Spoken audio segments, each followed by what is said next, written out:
گرد و غبار سے آسمان تاریک ہو چکا ہے اور رومی اور یونانی گھوڑوں کی ٹاپوں سے زمین کانپ رہی ہے۔ یہ مقام ہے پرشین گیٹس کا۔ سکندر کا خیال تھا کہ وہ بڑی آسانی سے اس درے کو عبور کر کے فارس کے عظیم الشان دارالحکومت پرسی کو جلا کر راکھ کر دے گا، لیکن اس درے میں ایک ایرانی جرنیل کھڑا تھا جس کا نام تھا آریو برزنیز۔ اس کے پاس لاکھوں کی فوج نہیں تھی بلکہ چند 100 سپاہی تھے۔ آریو برزنیز جانتا تھا کہ وہ یہ جنگ نہیں جیت سکتا، اس کی موت یقینی تھی، لیکن اس نے اپنے سپاہیوں کی طرف دیکھا اور فیصلہ کیا کہ وہ سکندر کو آسانی سے گزرنے نہیں دے گا۔ وہ آخری سانس تک، آخری تیر تک اور خون کے آخری قطرے تک لڑے گا۔ وہ کیوں لڑے؟ وہ دنیا کو ایک ابدی پیغام دینا چاہتے تھے کہ ایک ایرانی اپنا سر تو کٹوا سکتا ہے لیکن کسی حملہ آور کے سامنے جھکا نہیں سکتا۔ آج ہزاروں سال بعد ایسا لگتا ہے جیسے تاریخ خود کو دہرا رہی ہے۔ خبروں میں آپ روزانہ پڑھتے ہیں بریکنگ نیوز، آپ سنتے ہیں کہ ایران نے اسرائیل پر ایک ہی رات میں 500 میزائل داغ دیے۔ کبھی خبر آتی ہے کہ ایران ایٹمی ہتھیار بنانے کے بالکل قریب پہنچ چکا ہے، اور کبھی ہم سنتے ہیں کہ امریکہ کی طرف سے نیوکلیئر آبدوزیں خلیج فارس میں بھیجنے کی دھمکیاں دی جا رہی ہیں۔ ان خبروں کے بعد آپ کے ذہن میں بے شمار سوالات اٹھتے ہیں۔ آخر ایران، امریکہ، اسرائیل اور مغربی یورپ جیسے سپر پاور کے خلاف کیسے اور کیوں اٹھ کھڑا ہوا؟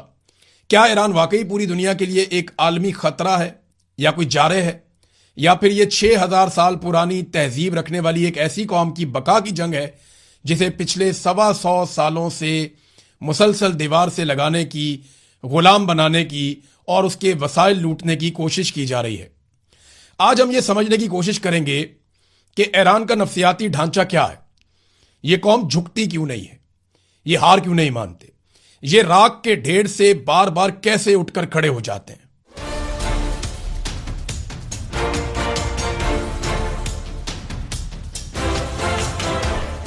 السلام علیکم ناظرین، آپ یوٹیوب چینل دیکھ رہے ہیں اور میں ہوں عمران خان۔ ایران کی کہانی کو سمجھنے کے لیے ہمیں صدیوں کا سفر کرنا ہوگا، کیونکہ اگر آپ ایران کو صرف 1979 کے اسلامی انقلاب کے چشمے سے دیکھیں گے تو آپ کبھی اس کی اصل حقیقت نہیں جان پائیں گے۔ ایران کوئی عام ملک نہیں ہے، یہ ایک سویلائزیشن سٹیٹ ہے، یعنی ایک ایسی سٹیٹ جو بہت پرانی تہذیب رکھتی ہے۔ اس کی جڑیں 6000 سال پرانی ہیں۔ اس کو آپ ایسے سمجھ لیں کہ جب یورپ کے لوگ جنگلوں میں زندگی گزار رہے تھے، اس وقت ایران کی گلیاں رات کی تاریکی میں بھی چمکتی دمکتی تھیں۔ یہاں اعلامی اور بخامنشی، یہاں اس طرح کی سلطنتیں جو ہیں وہ قائم تھیں، ان کا قانون، ان کا نظم و نسق اور بنیادی ڈھانچہ، وہ ہر چیز موجود تھی۔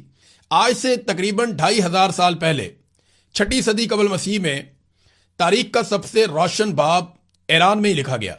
ایک شخص ابھرتا ہے جس کا نام تاریخ میں سائرس دی گریٹ کے نام سے یاد کیا جاتا ہے۔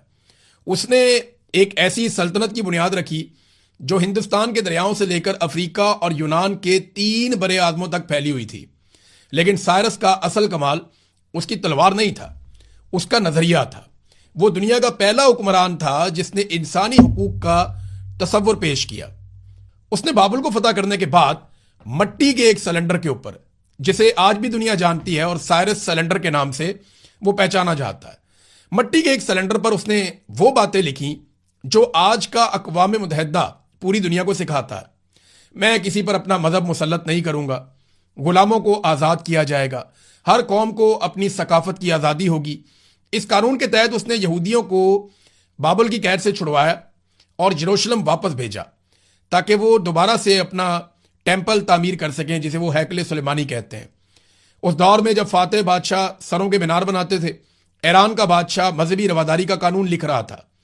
یہ ہے وہ بنیاد جس پر ہر ایرانی آج کے دن تک فخر کرتا ہے۔ انہیں ایک احساس برتری ہے کہ وہ تہذیب کے بانی ہے۔ ڈونلڈ ٹرمپ بھی اکثر کہتا ہے نا کہ پوری تہذیب مٹا دوں گا، تباہ کر دوں گا، تو وہ ایرانی اپنی تہذیب کے اوپر بہت فخر کرتے ہیں۔ لیکن ناظرین، وقت ہمیشہ ایک جیسا نہیں رہتا۔ 330 قبل مسیح میں سکندر آیا، دنیا اسے سکندر اعظم کہتی ہے۔ وہ ایک ظالم حملہ آور تھا ایرانیوں کی نظر میں، جس نے ان کا خوبصورت دارالحکومت جلا دیا تھا۔ لیکن تاریخ جہاں سکندر کو یاد رکھتی ہے، وہاں پہ آریو برزنیز کو بھی بھول نہیں سکتی، جس نے چند 100 سپاہیوں کے ساتھ پرشین گیٹس پر سکندر کا رستہ روکا اور ایک پیغام دے دیا کہ ایرانی اپنا سر کٹا سکتے ہیں، سر جھکا نہیں سکتے۔ اس جرنیل کو جان بچانے کا موقع ملا، اس کے سپاہیوں نے کہا کہ ہم نکل سکتے ہیں، مگر اس نے قبول نہیں کیا، اور اس نے کہا کہ ہم شیر کی طرح مرنا پسند کریں گے۔ اور مرنے سے پہلے اپنی سرزمین اور آبادی کو دیکھ کر اس نے تاریخی جملے بولے تھے کہ اے میری سرزمین، تو ہمیشہ سلامت رہے گی۔ اس کے بعد دنیا کے نقشے پر ایک رومن سلطنت ابھری، بہت طاقتور رومن امپائر، ایک ایسی سپر پاور جس کے نام سے پوری دنیا کانپتی تھی۔ لیکن تاریخ میں رومن امپائر کو کسی نے ناکوں چنے چبوائے ہیں اور ان کی نیندیں حرام کی ہیں تو وہ ایران کی پارتھین سٹیٹ تھی، یعنی ایران کی جو پارتھین سلطنت تھی، انہوں نے 53 قبل مسیح میں تاریخ کی مشہور ترین جنگوں میں سے ایک جنگ لڑی تھی، اور اسے آج بھی بیٹل آف کارہائے کے نام سے جانا جاتا ہے۔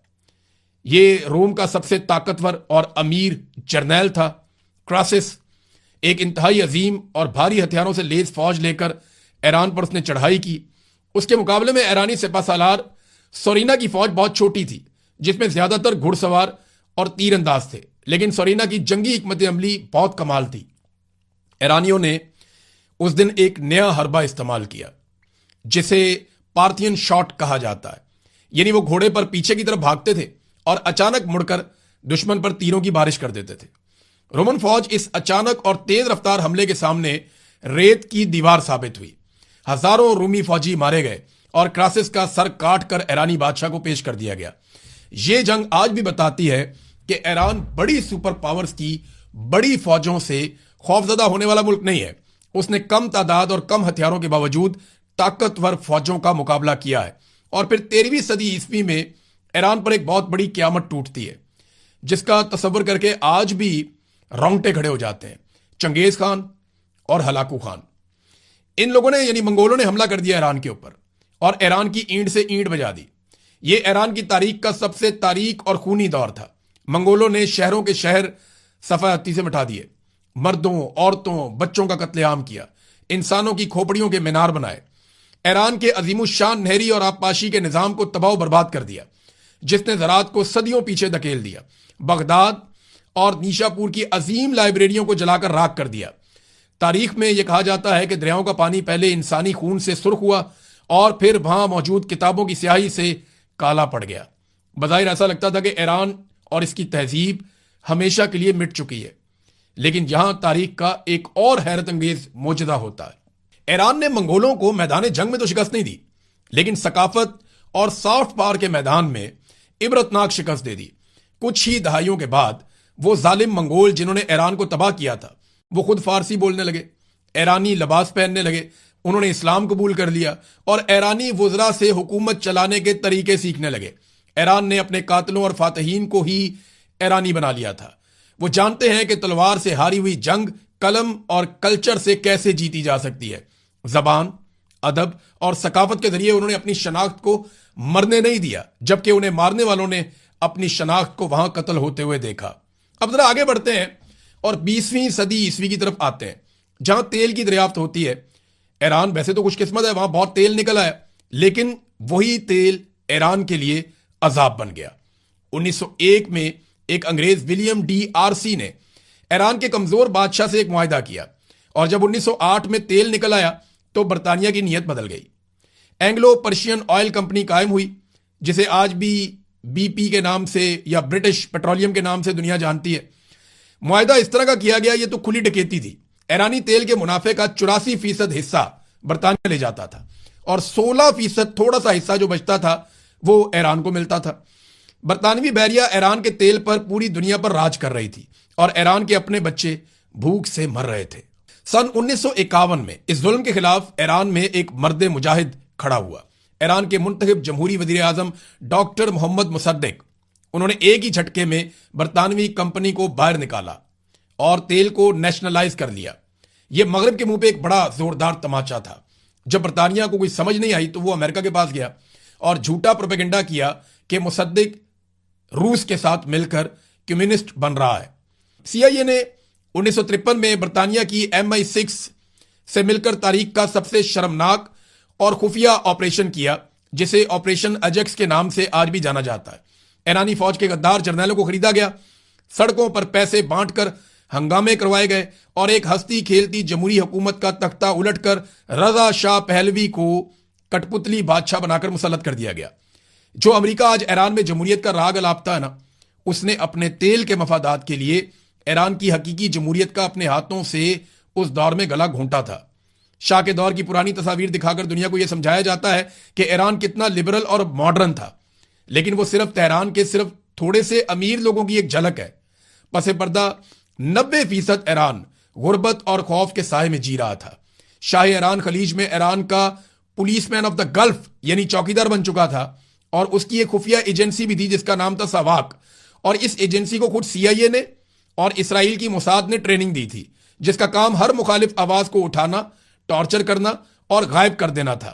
پھر ایک وائٹ ریولوشن کے نام سے بھی انہوں نے قوم کے ساتھ ایک مذاق کیا اور مغربی مفادات کا تحفظ کیا. پھر لوگوں کا پارا چڑھتا گیا. ایک واقعہ ہوا جس کے بعد ایک دم صورتحال بدل گئی. 19 اگست 1978 کو ایک ریکس سینما ہے وہاں پہ آگ لگ گئی. جب ایران کے شہر آبادان میں سینما ریکس کو آگ لگا دی گئی، جس میں 377 سے 470 کے بیچ میں افراد بتائے جاتے ہیں کہ وہ ہلاک ہو گئے. یہ واقعہ اس وقت شروع ہوا جب 4 افراد جو اسلامی انتہا پسندی سے متاثر تھے، انہوں نے عمارت پر ایندھن ڈالا اور اس پر آگ لگا دی. عوام کے اندر نفرت کا یہ لاوا آخرکار پھٹ پڑا. اچھا، کچھ لوگ یہ کہتے ہیں کہ یہ ایک فالس فلیگ آپریشن تھا جس کو اس لیے کیا گیا شاہ کی حکومت کی جانب سے تاکہ عوام کے اندر جو ایلیمنٹ حکومت کے خلاف ہیں ان کے اوپر کاروائیاں ڈالی جا سکیں. اب ہوا یہ کہ 16 جنوری 1979 کو پہلوی کو ایران چھوڑنا پڑ گیا. لوگ بہت غصے میں تھے اور احتجاج بڑھتا چلا جا رہا تھا، اور وہ جلا وطن ہو گیا، اپنے آپ ہی اپنا ملک چھوڑ کر چلا گیا اور اپنی ذمہ داریاں ایران کے ریجنسی کونسل اور شاپور بختیار جو کہ اپوزیشن کا ایک وزیر اعظم تھا اس کے سپرد کر دیں. 1 فروری 1989 کو خمینی حکومت کی دعوت پر واپس آئے. کئی لاکھ لوگوں نے روح اللہ خمینی کا استقبال کیا. تہران میں وہ اترے تھے، شاندار استقبال تھا.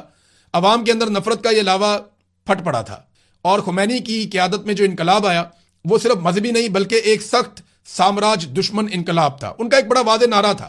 وہ یہ کہتے تھے نہ شرقی نہ غربی، یعنی نہ ہم امریکہ کے غلام ہیں اور نہ ہم روس کے غلام ہیں، ہم صرف ایک آزاد ایران ہیں.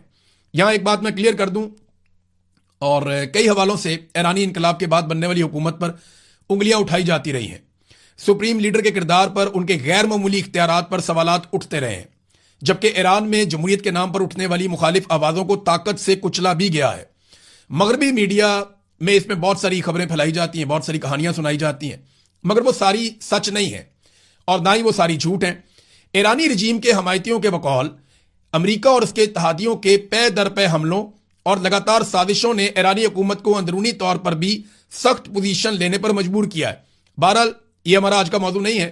ہم بات کر رہے ہیں کہ صرف ایران کی اور اس کی مزاحمتی تاریخ کی. ایران کے اندر جمہوریت ہے یا نہیں ہے، یہ ایک الگ ڈیبیٹ ہے، اس پہ پھر کبھی بات کریں گے. ابھی اس نئے انقلاب کو صرف 18 مہینے ہوئے تھے، یعنی خمینی آئے، انہوں نے 18 مہینے گزارے، تو اس کے بعد ایران کے اوپر جدید تاریخ کی سب سے ہولناک جنگ مسلط کر دی گئی.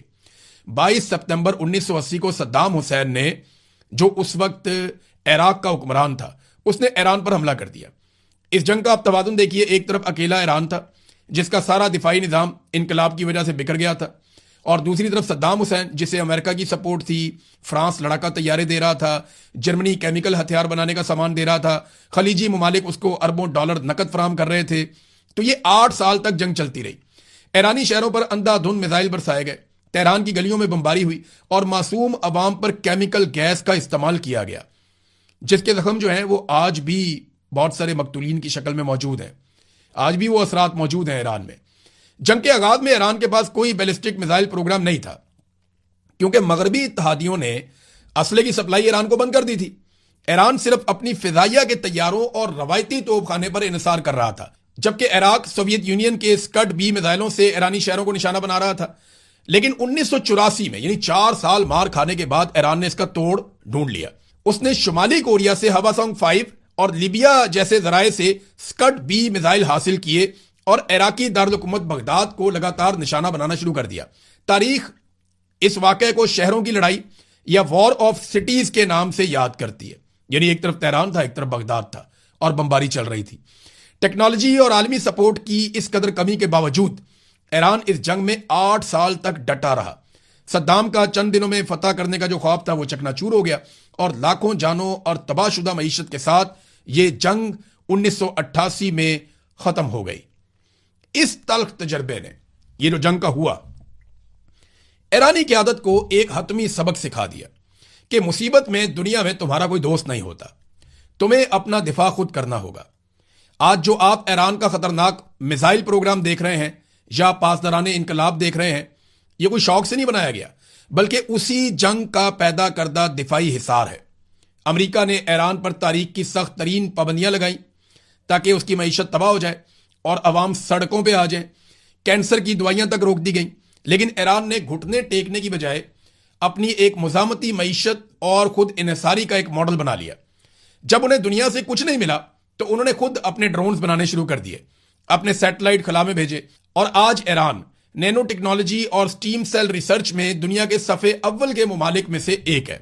مغرب الزام لگاتا ہے کہ ایران حزب اللہ، حماس اور حوثیوں کو سپورٹ کر کے خطے میں مداخلت کر رہا ہے، لیکن ذرا نقشے پر آپ نظر دوڑائیں، افغانستان، عراق اور ہر جگہ پہ آس پاس امریکہ موجود ہے۔ خلیج فارس میں امریکی بحری بیڑے کھڑے ہیں اور ترکی میں نیٹو کا بہت بڑا ساز و سامان ہے، وہاں پہ بیسز بنی ہوئی ہیں۔ ایران چاروں طرف سے دشمن کے اڈوں میں گھرا ہوا ہے۔ ابھی افغانستان سے تو تھوڑا عرصہ پہلے امریکہ نکلا، وہ واپس بھی آنا چاہتا ہے۔ تو جنرل قاسم سلیمانی کا ایک نظریہ تھا اور بڑا واضح تھا، اس نے کہا کہ اگر ہم داعش اور امریکہ سے عراق اور شام کے میدانوں میں نہیں لڑیں گے تو ہمیں تہران اور اصفہان کی گلیوں میں یہی جنگ لڑنی پڑے گی، جسے مغربی ممالک دہشت گردی کہتے ہیں۔ خطے کے کروڑوں لوگ اسے اسرائیل کی توسیع پسندی کے خلاف ایک اسٹریٹجک دفاع یا حکمت عملی مانتے ہیں۔ اور اب آتے ہیں اس مدعے پر جس پر سب سے زیادہ واویلا کیا جاتا ہے، اور وہ ہے ایران کا ایٹمی پروگرام۔ کیا ایران واقعی راتوں رات ایٹم بم کا دھماکہ کرنے والا ہے؟ اس میں بھی تاریخ کا ایک انتہائی دلچسپ اور منافقانہ موڑ ہے۔ دنیا سمجھتی ہے کہ ایران کا ایٹمی پروگرام انقلاب کے بعد شروع ہوا، لیکن ایسا نہیں ہے۔ ایران میں ایٹمی پروگرام 1950 کی دہائی میں، خاص طور پر 1957 میں خود امریکہ نے اپنے ہاتھوں سے شروع کروایا تھا۔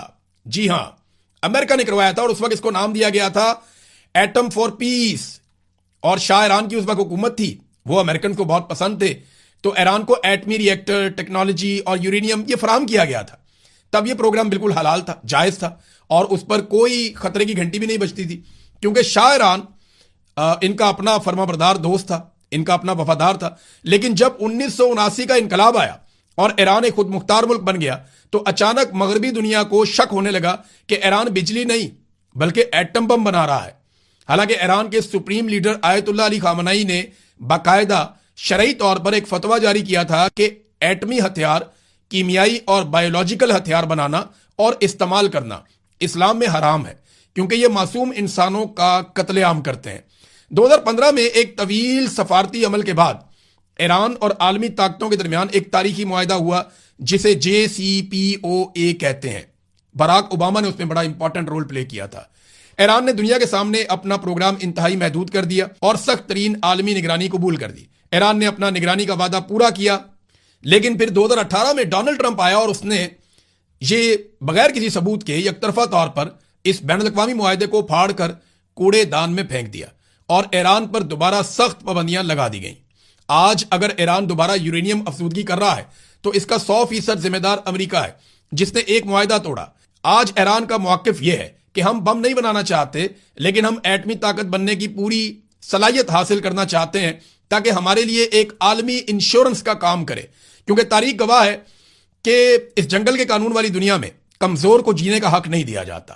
جس کے پاس طاقت نہیں ہوتی اسے لیبیا اور عراق کی طرح تباہ کر دیا جاتا ہے۔ ایران اس وقت یورینیم افزودگی کے 60% لیول تک پہنچ چکا ہے۔ سائنس کے مطابق 60% سے 90% تک جانا محض چند دنوں یا ہفتوں کا کھیل ہے۔ یعنی ایران اس وقت ایک تھریش ہولڈ نیوکلیئر سٹیٹ بن چکا ہے۔ لیکن اگر بات کریں ایران کے میزائل ٹیکنالوجی کی تو وہ اب صرف اسکڈ میزائلوں تک محدود نہیں رہا۔ آج ایران کے پاس ڈرونز اور بیلسٹک میزائلوں کا مشرق وسطیٰ کا سب سے بڑا ذخیرہ موجود ہے۔ ان کے شاہد 136 ڈرون نے عالمی جنگی حکمت عملیوں کو بدل کر رکھ دیا ہے۔ لیکن سب سے بڑا اور ڈراؤنا خواب جو ہے وہ حال ہی میں اس نے دنیا کو دکھایا، اور وہ ان کے ہائپر سونک میزائلز ہیں، یعنی فتح 1، فتح 2۔ یہ میزائل بہت ڈینجرس ہیں، یہ ٹھوس ایندھن سے اڑتے ہیں اور بہت خطرناک میزائل ہیں، 1500 کلومیٹر تک مار سکتے ہیں، اور ایران نے زیر زمین پہاڑوں کے اندر بہت میلوں لمبے میزائل سٹیز بنا لی ہیں جہاں پہ کوئی اور بم نہیں جا سکتا۔